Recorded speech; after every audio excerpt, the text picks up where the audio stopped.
Hello, everyone. Welcome to another episode of Up The Poshcast. Pretty packed episode today. We had the signing of David Okagbue and his introduction to the team. Played 45 minutes in the preseason game against Milton Keynes and played a full 90 later in the week. We covered those three games, which was Milton Keynes on the Tuesday night, Colchester United on the Friday, Grimsby on the Saturday.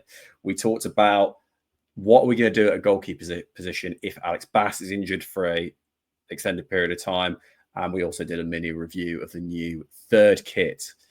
It was a fun one. We actually really got into it for the goalkeeper conversation. Me and Max had a bit of a different view on what we do from here if Bass is out. And we hope you enjoy it.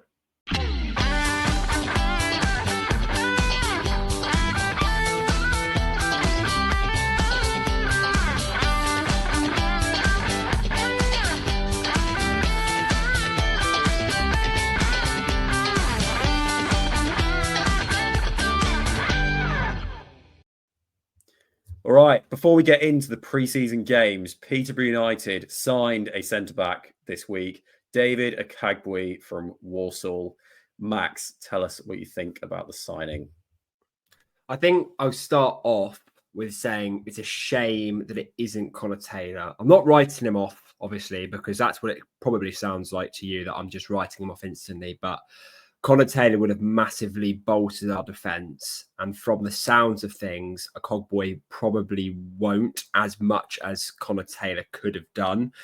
Now, that's not writing the lad off. He's 21. He's a youth international. He played like 56 odd games for Walsall last season. And let's not forget that Walsall were probably one of the most dominant teams the League Two has seen that first half of the season. I mean, we all thought that they'd win the league and probably go on to break records in League Two.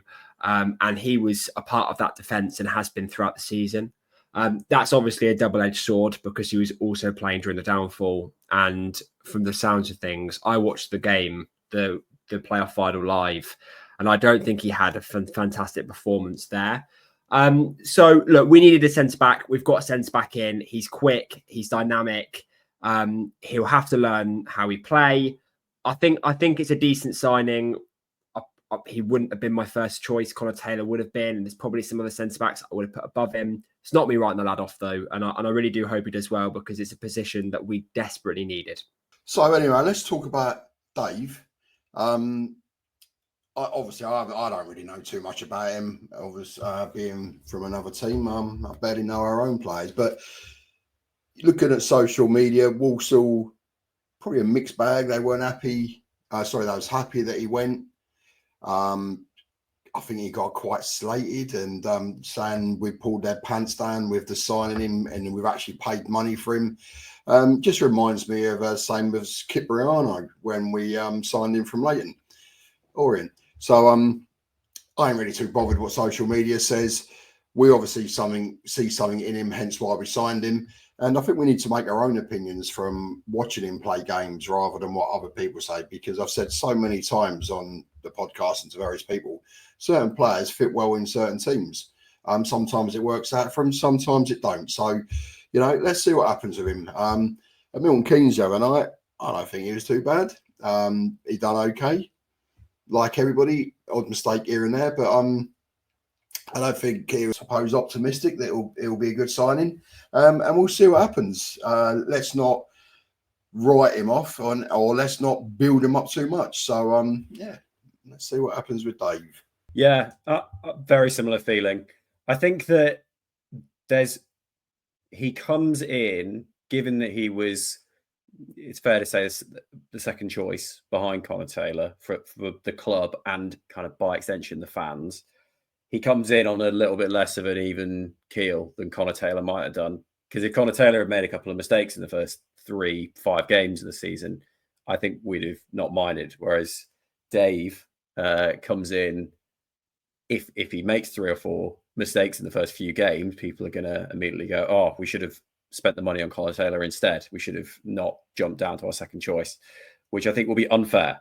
And we should, as Max pointed out, the guy's 21 and it's up to the coaching staff to get the best out of a 21-year-old who is never, ever going to be the finished product. How many centre-backs peak before 25? Very, very few. So I'm quietly hopeful, and yeah, I agree. Did all right. We should get into the preseason games, and where better to start than Milton Keynes on Tuesday night. We won 2-1. Not sure how convincing it was. Max, what did you think of the game? Well, I think stark contrast to what we've really seen. I think we went to preseason. We had preseason some non-league grounds, and Fergie sounded absolutely ecstatic, didn't he? Especially after that Kings Lynn game, about the fitness, about the 90 minutes, about all these sorts of things. We go to MK, and Fergie's like, "Well, I'm bitterly disappointed." When actually, I didn't think we didn't play that dissimilarly from when we did at Kings Lynn, which surprised me a little bit.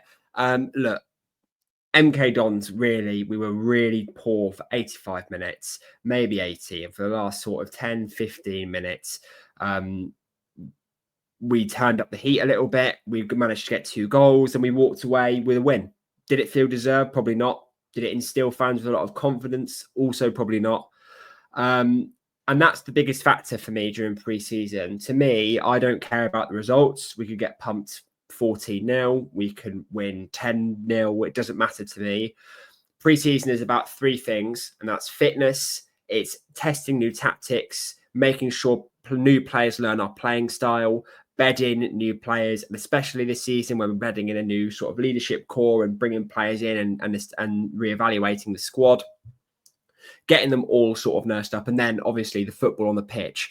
We don't have to play fantastic for 90 minutes in pre-season. What I'm looking for personally is there glimpses that we can compete, and how well have we played as a whole? Now, against MK, I think we played poorly, but I don't think anybody would say that there wasn't glimpses, that there probably was an element of competitiveness. And MK are going to be a really good side. I've got them to go up, probably win League 2. So it's a fantastic test for us to go there, considering really we're going to be scrapping down the bottom again, I'd presume, on a presumption, from what I've seen, probably be scrapping down the bottom again. So, it's a good test for us with the squad that they're building and Paul Warne being their manager. So I was probably a bit disappointed against MK. The 2 goals were really good. Collins' goal was great, and so was Cricky's. Really well taken, both of them. And clearly, we do have goals. We do have goals in this side, which is really fantastic to see. It's just about bringing the best out of the squad, bringing the best out of the team, and allowing. Well, Grimsby was obviously the last preseason game, which we'll talk about in a minute. But at that point, I was looking forward to the last 2 preseason games and making sure that we get up to scratch.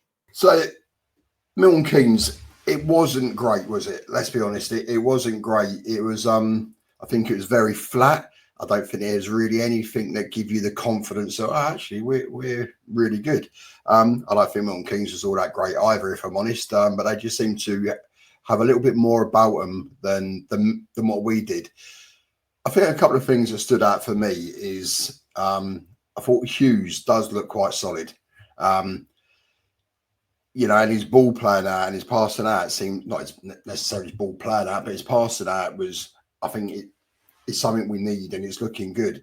Something we probably didn't see too much of last season when he was on loan. But, I'm actually really turning into a big Sam Hughes fan. Definitely one of the signings of the season so far from a player's point of view.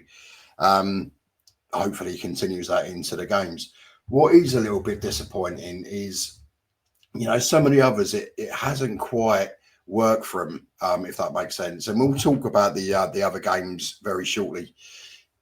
The likes of Chris Conn-Clarke, who I really, really want to sort of do well and have that number 10. It's not quite working for him. He's not having the rub of the green, and some of the things, it's just not rubbing off onto him, if that makes sense. I don't think you can fault his effort. You can't fault him, trying hard.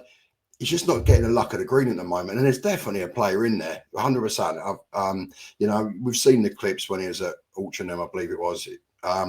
We've seen various things, and we've seen glimpses of what he can do at Peterborough. But at the moment in pre-season, it hasn't quite clicked, if you know what I mean. However, fantastic goal that he did score that sort of helped us rescue the result and make it a 2-1. But, we'll talk about some other players shortly. But and also Brad, you all know my view on Brad. I really want him to be the number 9. I want him to be, successful. I want him to have 20 goals. And, again, with Brad, he needs to cut out the little sort of, I don't know, what's it, the petulance in him, if that makes sense. Petulance, that's quite a good word. He needs to cut that out, because that's going to cost him not only potentially his Peterborough United career, it could potentially cost him his football career, because not many people will want to be taking somebody who's got the talent, and he clearly has, who's got that streak where he's going to be like a red card waiting to happen. We can't afford to be down to 10 men. I hope it does change. I really do. But at the moment, we're not really seeing any signs of it ever happening, if that makes sense. So yeah, let's see where we go with him. But I would like to have seen a lot more from our players in pre-season than what we have done so far. All I'd say on Conn-Clarke in the Milton Keynes game is the fact that because he got a goal, having been relatively muted before then, I agree, reminds me, and I'm not making the comparison yet, but reminds me a lot of Poku in several games last season, doing very little until he'd suddenly pull a goal out of nowhere. And if Cricky can do that in more games where he isn't completely on the boil, but then has a moment that ends up either setting up a goal or scoring one, I don't actually think, maybe one of you can correct me, there is anyone in this squad other than Chris Conn-Clarke who can score like he did against Milton Keynes, with that technique where you essentially shoot in a way that is heading towards the corner flag, and it nestles delightfully into the inside netting. Colin's fine. He got one off along the ground, and that was good. But that technique, I'm trying to think. I don't think Brad can do it. I don't think Lindgren can do it from that far out. Whereas we've seen Conn-Clarke do that at both a conference level and now in a pre-season game for Peterborough. So I would love it if he could have 10 of those moments throughout the season, because that will win points on its own. Who else do I want to mention from Milton Keynes? Hayes. Again, coming back to what Max said in terms of there being moments in the game as opposed to it being a good overall performance. Had Donne finished that chance that hit the crossbar in the first half, all the plaudits would have gone to Hayes, who did exactly what we've all wanted him to do, with actually having an end product, a creative end product to his dribble.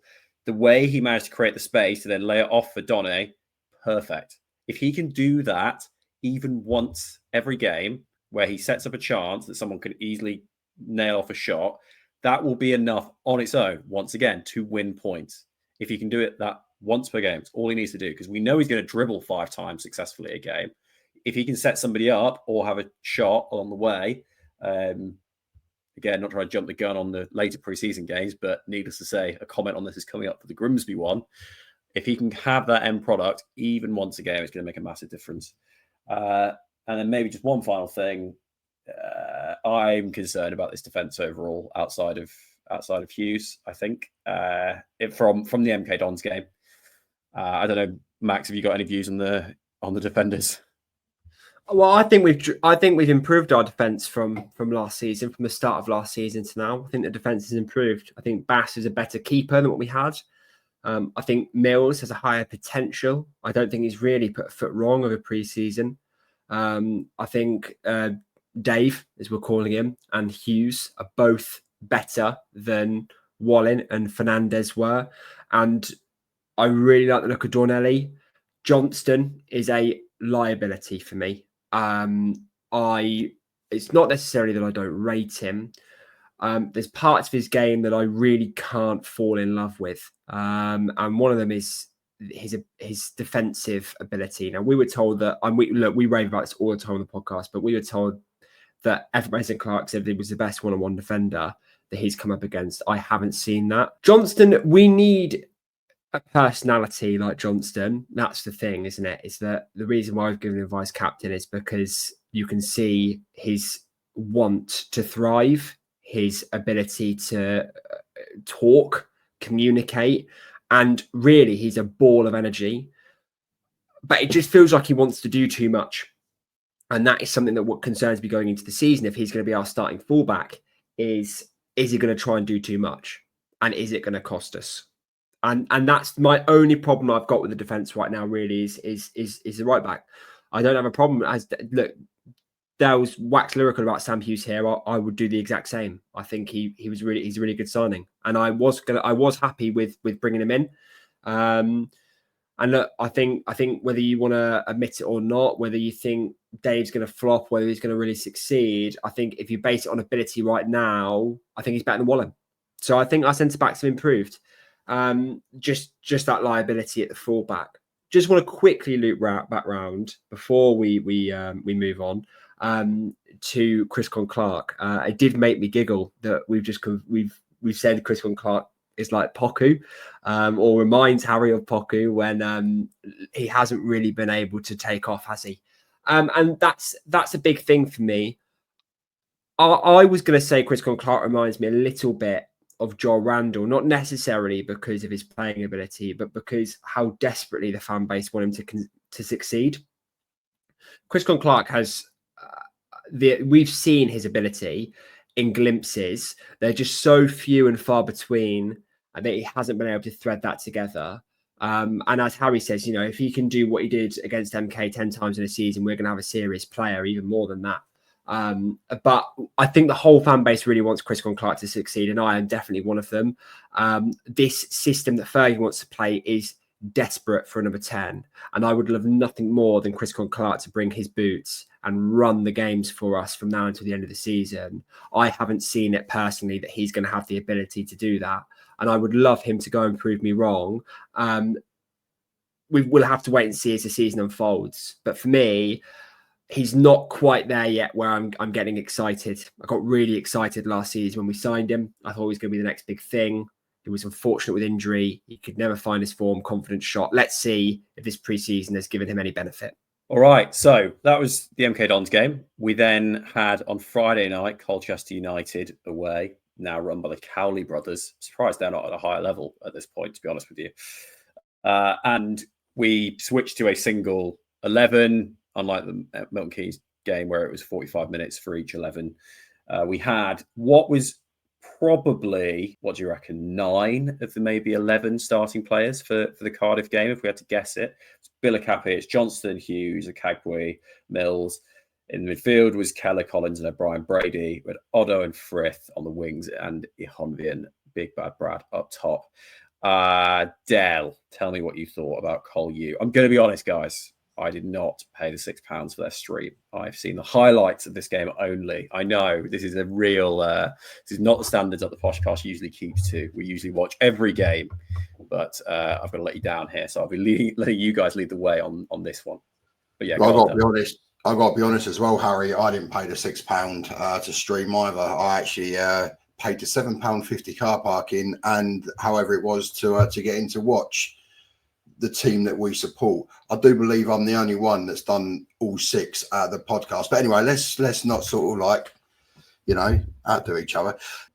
I think it was pretty much a carry on from the rest of the pre-season games. It was nothing spectacular. It was just a game.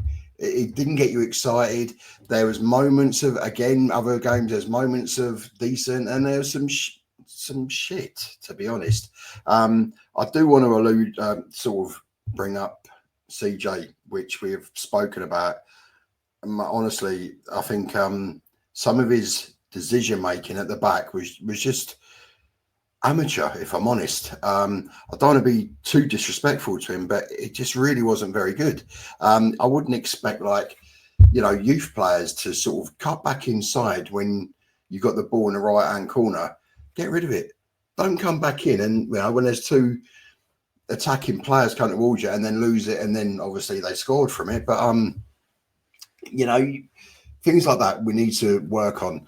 I mentioned Brad earlier, but it was the Colchester game that I'm probably one of his biggest fans, and I was getting pissed off with his antics. You could see that the defenders are winding him up. You can just see that they was rattling him. You could see that they was pushing him and he was reacting. But with the defenders and whatever, they knew where to draw the line. But Brad was just kept on and on and on. It'd been booked, and let's be honest, he should have been sent off, for the consistent sort of little things that he was doing, and rightly so he got subbed. Otherwise, we'd have been down to 10 men in a friendly. And I really am genuinely disappointed in what I'm seeing, because I genuinely think he could be a player. No doubt about it for us, but we're not going to tolerate that behaviour, and we're not going to tolerate the fact that we could be down to 10 men at any given moment, because at the moment, what we're seeing from him, he is a couple of minutes away from a red card.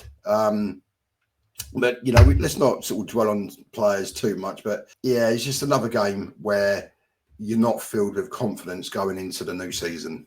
Yeah, let's talk a bit more about Brad, because he's a bit of a live wire, isn't he? And we've known that for a very long time with Brad, is that there's definitely a player in there and there's ability, isn't there? But can he sort his head out? And last season, it was a massive problem.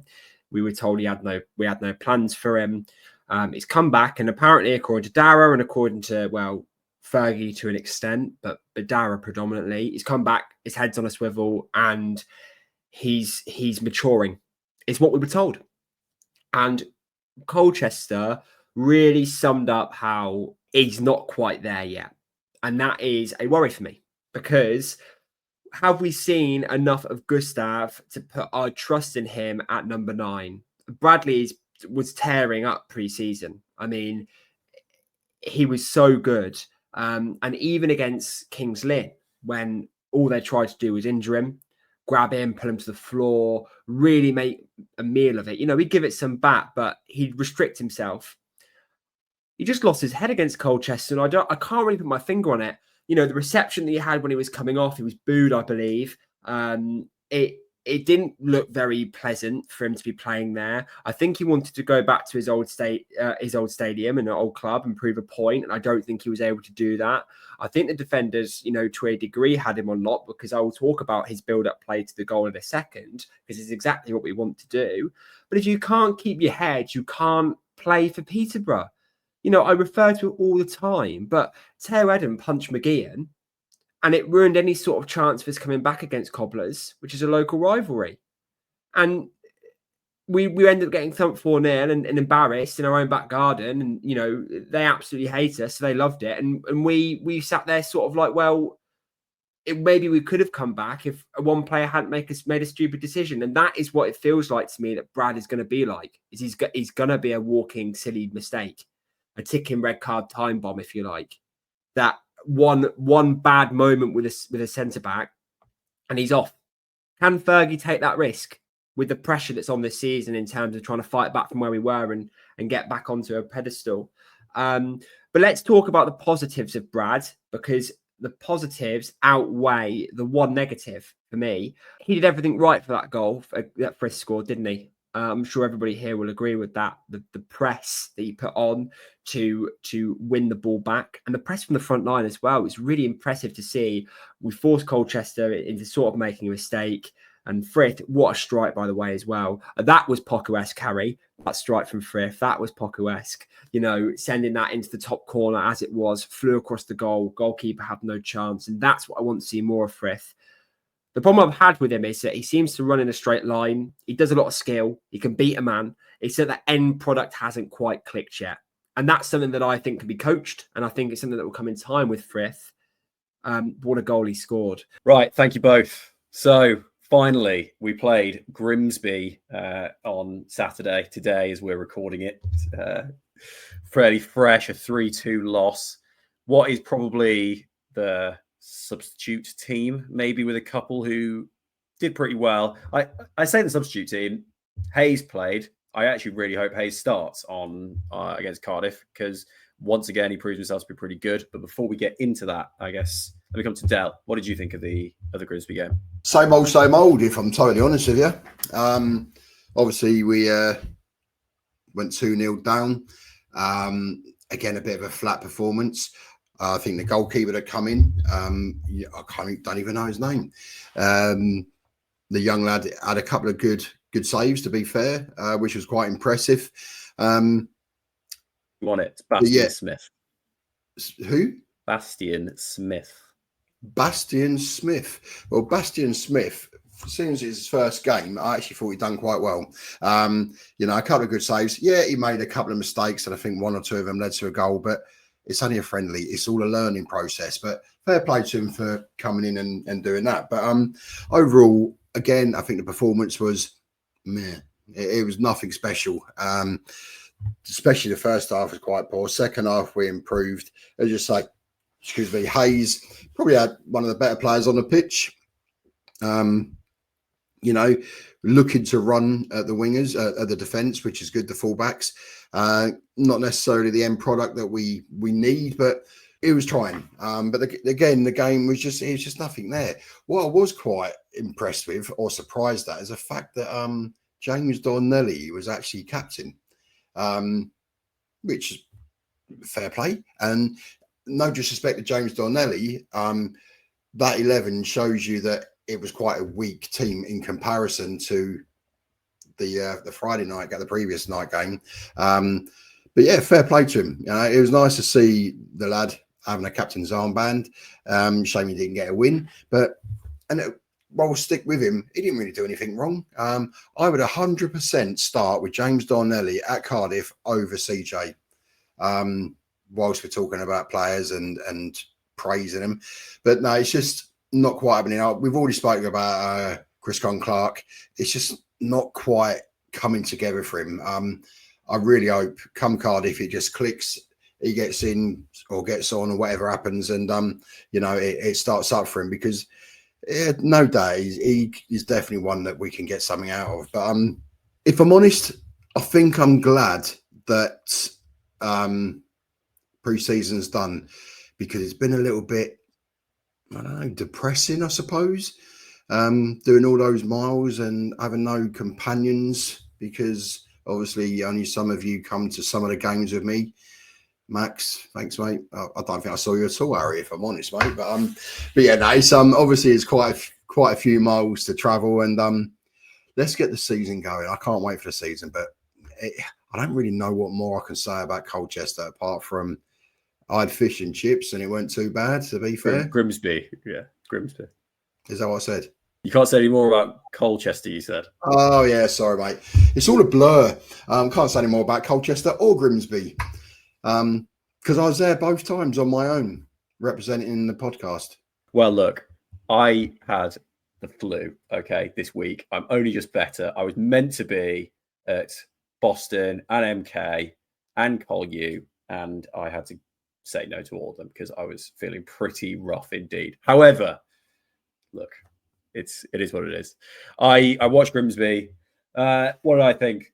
Not to rehash what you've said, because I agree on a couple of points. Agree on Donnelly starting for sure, and I did. Yeah, I agree with you and what Fergie also said. Smith made was a little bit loose in a couple of moments, especially the first goal, but he made a good couple of saves. Who haven't we talked about? I'm concerned about Lindgren. I'm really, really concerned at this point that we've a few. It must have been after Peterborough Sports. The fact that he got 2 goals there, I was thinking, okay, this is what happens when the runs are found. Because we saw against Stamford the run being found and him laying it off to Chris Conn-Clarke, and then we found it. And then he got found twice for Peterborough Sports and nailed both of them in, which was great. So can he now make the runs that are found against the League 2 team? Because that might give us a bit more confidence in them being found at a League 1 level, which is obviously what we're going to be facing this season. And the answer is no. The runs were not found. And to be honest, I'm losing more and more patience or hope in Lindgren, because I feel that we're consistently saying, oh, his runs are so good. He's just not, his midfielders aren't finding him.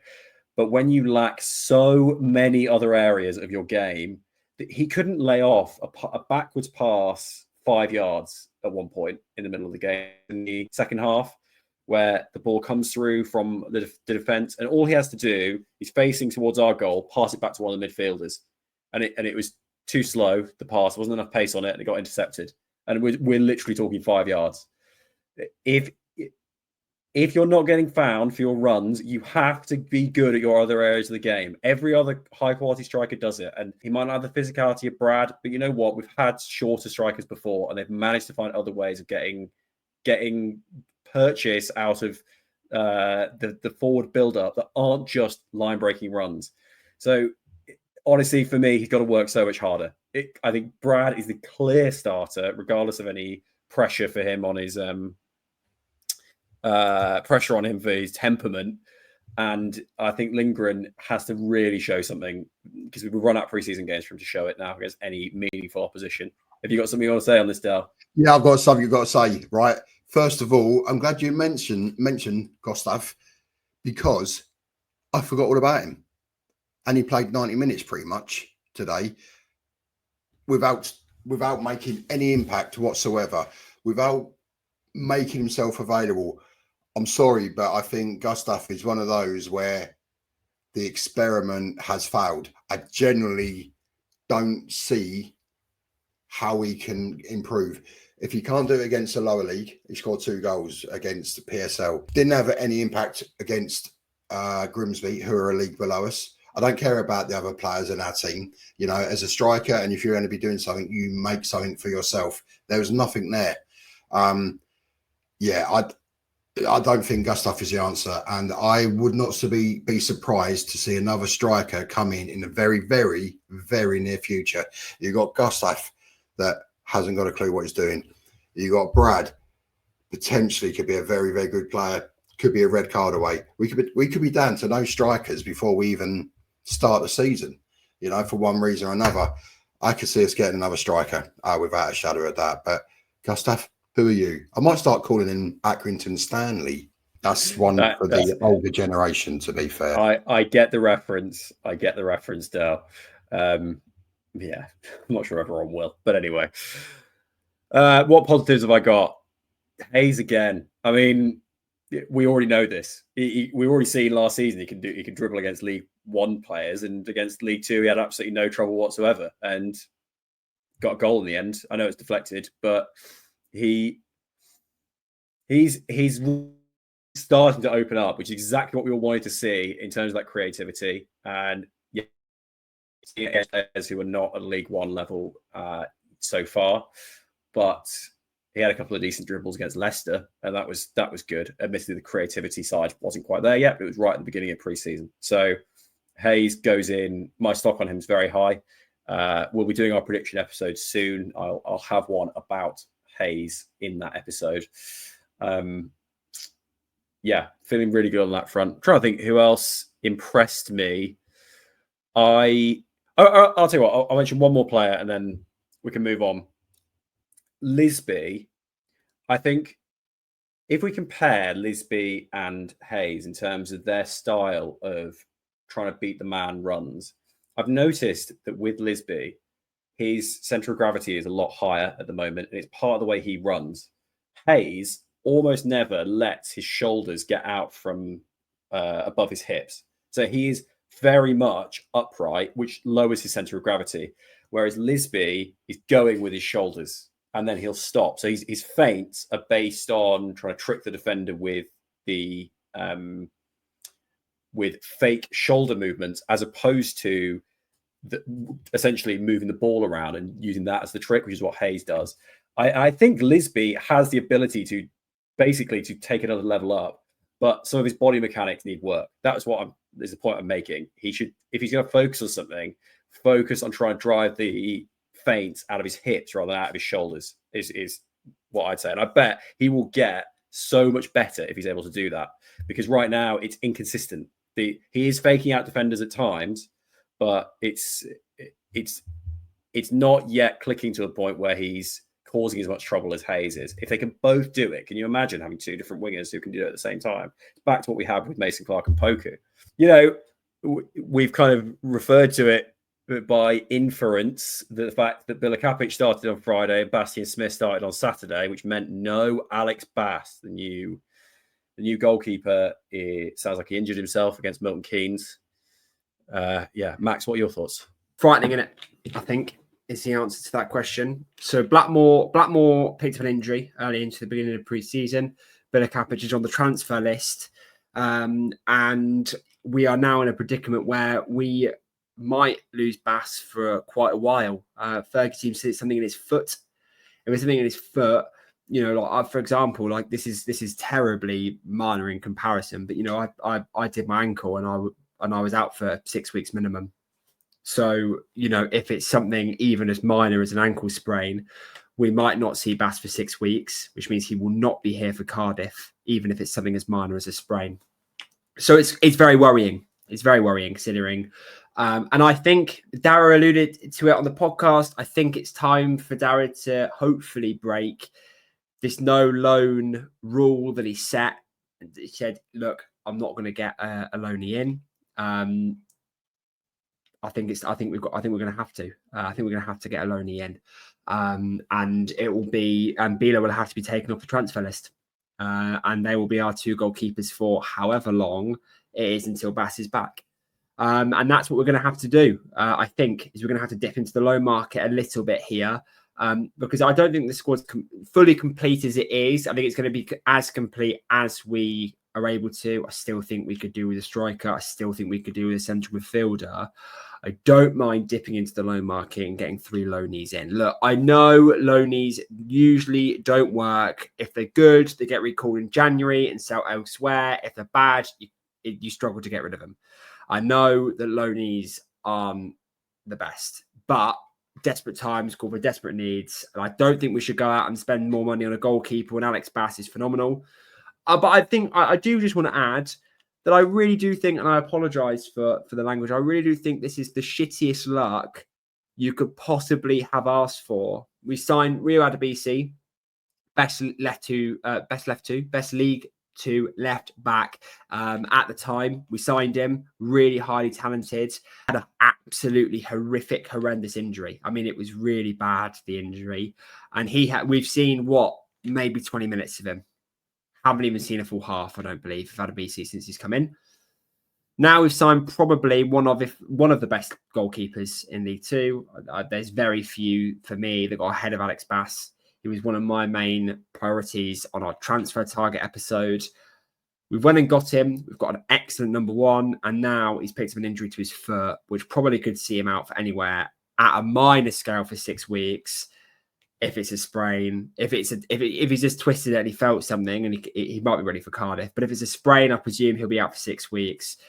If it's worse than a sprain, it could be months before we see him again, because it's such an integral part to the sport, isn't it? So really bad luck, and it just feels like we're in a rut in the minute, doesn't it? With horrible luck that we just can't seem to get out of. Last season, injuries were terrible. This season, it's looking the same.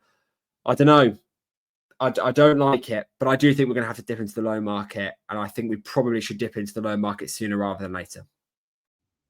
Even if we do dip into the loan market, there is no crisis, in my opinion, because big Bilokapic will do the job against Cardiff. I'm still banging this drum. When I saw that he was transfer listed, I still have a tweet up, which I stand by, that this was an indictment on our goalkeeping coaching staff, because Billow's cat-like reflexes are still there. A bad goalkeeper does not play like Bilo did against Bolton last season. They are incapable of it. Some keepers will never perform at that level. And Bilo does that fine once every 5 games. But how do we get him to play like that 5 out of 5 games? The answer is you bring in Stokes goalkeeping coach Richard Taylor, who is going to turn Nicholas Bilokapic into a man that he's always meant to be, into the goalkeeper that he's always meant to be. And I think by the time we hit January, when Bass and Villa are both fit, we're going to have a real challenge on our hands. Because look at the goal Bilo conceded. Was it? I wasn't sure if it was today or against. No, sorry, it was against Colchester, right? The cross comes in and he doesn't come off his line. And they just head it down at his feet. Just embarrassingly bad. There's no hiding from it. But if a coach can improve Bilo's decision-making and he comes for that ball, he catches it. He's perfectly fine in the air when it comes to the ball coming in and catching it. It's his decisions, not his agility or his actual goalkeeping ability, his shot stopping ability that is the problem. It's his decision making that's the problem, and that can absolutely be coached.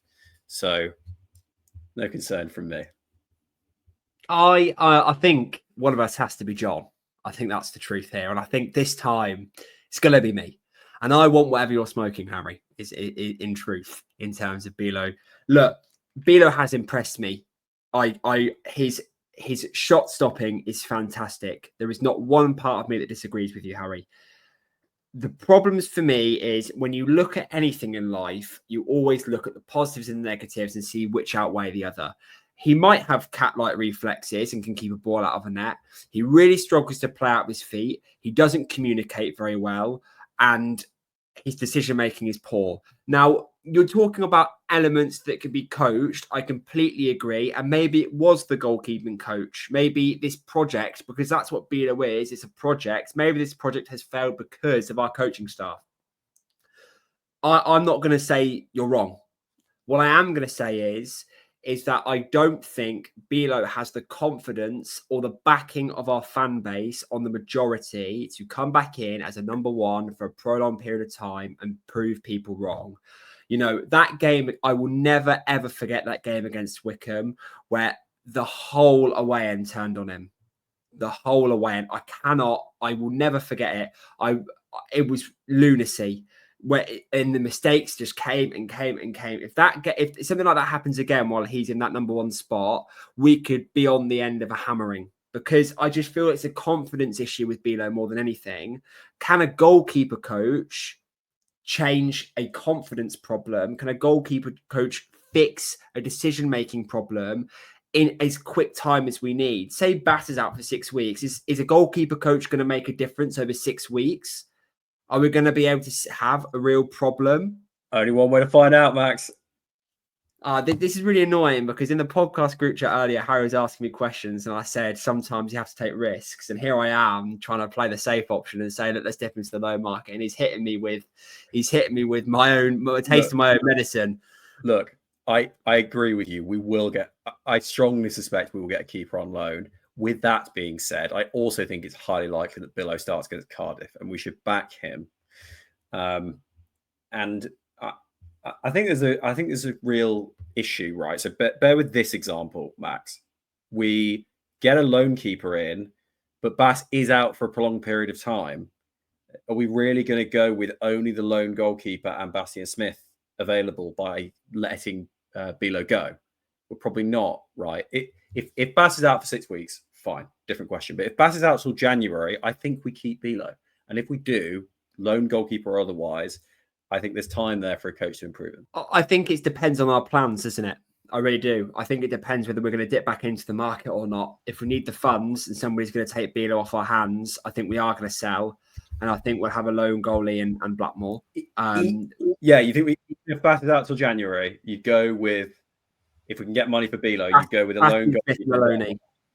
Okay. If that means we get the funds for a centre midfielder, if that means we get the funds for a striker, if that means we get the funds to fill in a position up the pitch, I will take a lone goalkeeper, another project, a young project, very similar to like a Bergstrom, that comes in and is really, really good, and then his confidence starts to drop. Hopefully we'll hit a patch of luck where if a lone goalkeeper's confidence drops a little bit, Bass will be able to come back in and take the reins again. But if it means that we're going to be able to sign in a position that we really desperately need, I'd be selling Bilo. And I don't think a goalkeeper coach is going to improve him if it's 6 weeks. Like if it's 4 months, where it's a different story. If it's till January, if it's further than January, if he's out for the season, which I doubt he will be, but in a worst case scenario, then I'd probably reconsider.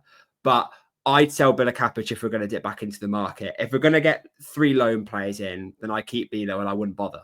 But it depends on our transfer plans. And if I was the director of football and somebody came in with an offer for Bilo and it meant I could sign a central midfielder or a striker especially, I think I'd take that risk and I sell Bilo and I'd purchase that striker and then bring a loan one in. Okay, so at the moment, we really have no options because we have no goalkeepers apart from Bilo and Bastian Smith, who played today. So I wouldn't sell Bilokapic if an offer comes in straight away because we haven't got time to get a goalkeeper that could go straight in. Going back to the loans, the goalkeeper is one position that we loan more than any other position in the whole squad. So I'm open to a loan, but I'd also be happy for Bilokapic to start against Cardiff. But anyway, I think we've spoke about goalkeepers all night long. So what else we got coming up, Harry? Well, there's one more thing. We announced our third kit this week, and I think Del has, yes, he does. Del has got it in his hands. So for those watching on YouTube, you can see the lovely white kit, which has a nice patterning of the soon-to-be removed badge, the new crest. The next one is coming out on 31st of July. So this will be the last ever kit with this one on. And once again, anyone watching on YouTube can see Up The Poshcast, the 7 hosts on the back of the shirt Del's got. Nice touch. I love the kit, and this is no special opinion of mine. I think a lot of people think, what on earth is going on with the short color combination? We've got white top and what I think is a quarry brown shorts, hence doing the promo vid at a quarry. I think if the top had been the same color as the shorts, it would have worked really well. It's a nice, unique color. What do you think, Dale?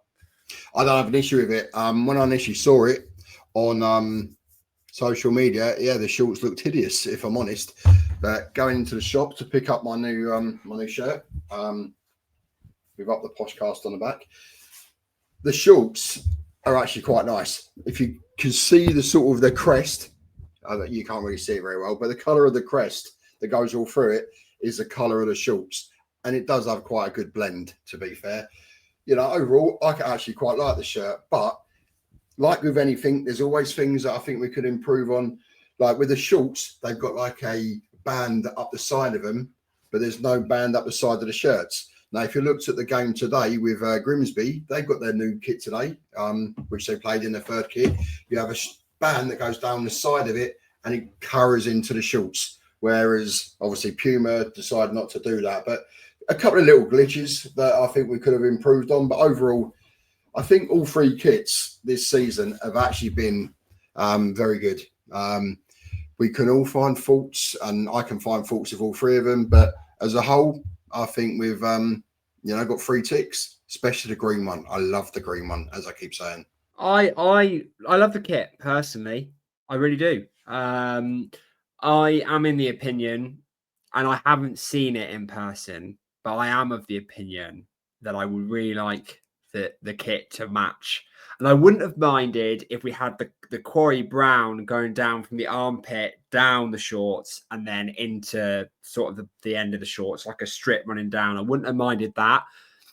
I just feel like it's very contrasting. However, I am awfully reactionary. When I see it in person, my opinion will probably change tenfold, and it'll be the most beautiful thing I've ever seen, because that is just what I am. So we'll wait and see. But what I will say is that is 3 kits this season I think are all bangers. There was very minor problems with probably all of them, but very minor. I mean, all 8.5 out of 10s minimum. You know, for me, the home kit is probably the closest to a 10 I've seen. So that's just my opinion. Really good work for the guys doing the kits. And also, I absolutely loved the reveal trailer for the white kit that's just come out. Really enjoyed that.